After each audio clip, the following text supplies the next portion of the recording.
नमस्कार दोस्तों, स्वागत है आपका प्रयागराज स्टेशन चैनल पर। रामधारी गुप्ता खंड 2 से प्रतिलेखन संख्या 200 शब्द प्रति मिनट की गति से बोला जाएगा। मैटर शुरू होगा 1 सेकंड में। Ready, start. महोदय, जो एक के बाद एक आते हैं शारीरिक आवश्यकताएं यथा भोजन, कपड़ा, मकान और आराम जीवन की मौलिक आवश्यकताएं हैं। दूसरे स्तर पर आती हैं सुरक्षा और भविष्य के प्रति निश्चिंतता। इनके लिए मनुष्य भांति भांति की वस्तुओं का संग्रह करता है।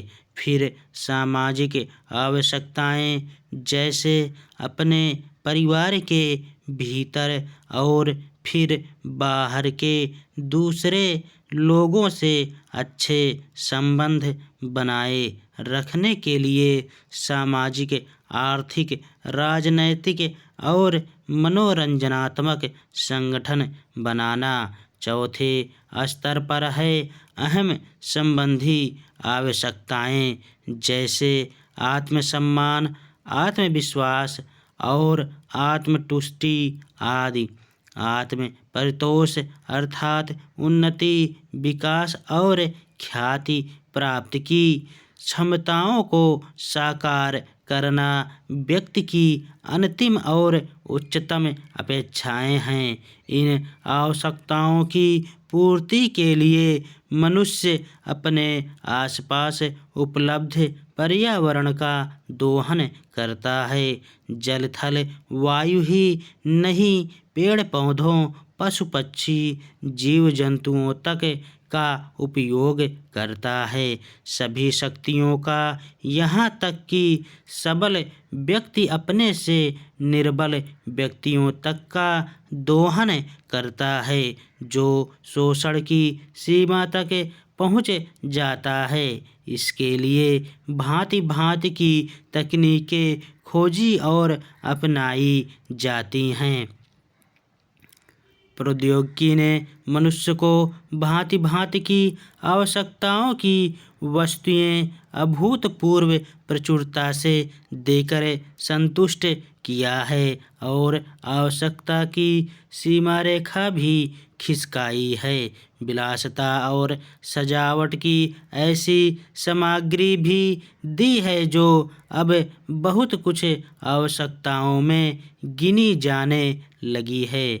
स्वचल वाहन, दूरदर्शन, धुलाई मशीन, सफाई मशीन, सिलाई मशीन, स्टोव, चूल्हे, मिक्सी, फ्रिज आदि आदि अब बहुत से लोगों के लिए अनिवार्य आवश्यकता की कोटि में आ गई है। तकनीकी और औद्योगिकी से यह सब संभव हुआ है, किंतु एक ऐसा अल्प वर्ग भी है जिसके लिए विलासिता आवश्यकता की कोटि में आ चुकी है। विज्ञान की जन समुदाय के लिए तो मौलिक न्यूनतम आवश्यकताएं भी विलासिता ही बनी हुई हैं। औद्योगिकरण के सहारे मनुष्य ने जितना भी विकास किया है उसे वह उन्नति कहकर संतोष करने लगता है और अपनी द्वैध प्रकृति के कारण यह ध्यान नहीं देता कि इस विकास से वर्ग भेद पनपा है। अमीरी गरीबी के बीच की खाई चौड़ी हुई है। जो व्यक्ति मानव मानव की समानता, समाजवाद या साम्यवाद के गीत गाता है, वही अपनी द्वैध प्रकृति के कारण अपने पर्यावरण, यहाँ तक कि मानव के भी शोषण के नए नए तरीके खोजता है। यह शोषण बलात्कार की सीमा तक पहुँच गया है। मनुष्य ने अपनी बुद्धि का प्रयोग किया, फलस्वरूप भांति भांति का औद्योगिकरण हुआ और जल, थल, वायु सब प्रदूषण के शिकार हो गए।